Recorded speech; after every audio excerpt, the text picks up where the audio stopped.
Ob svetovnem dnevu hepatitisa se je Društvo hemofilikov Krvni bratje in Društvo bolnikov okuženih s hepatitisom Slovenija HEP pridružujeta glavnemu sporočilu Svetovne organizacije za boj proti hepatitisu VHA.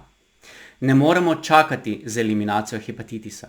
Ljudje, ki živijo z virusnim hepatitisom in se tega ne zavedajo, ne morejo čakati na izvedbo testiranja. Ljudje, ki živijo s hepatitisom, ne morejo čakati na začetek zdravljenja.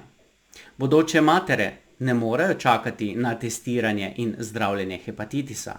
Novorojenčki ne morejo čakati na cepljenje ob rojstvu. Ljudje, ki so okuženi s hepatitisom, ne morejo čakati na konec stigmatizacije in diskriminacije. Znanstvena skupnost ne more čakati na večje naložbe v raziskave.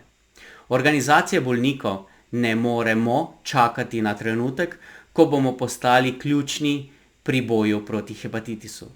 Odločevalci o zdravstveni politiki ne morejo čakati in ne smejo čakati. S pomočjo politične volje in zagotovitve zadostnega financiranja je potrebno ukrepati takoj, da bo lahko eliminacija hepatitisa postala realnost.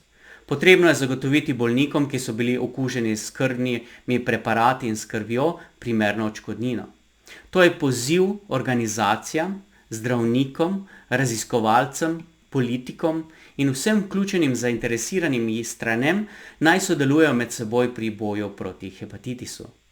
Slovenija je bila in še je vedno na čelu ena izmed najboljših držav na svetu pri boju proti virusnemu hepatitisu.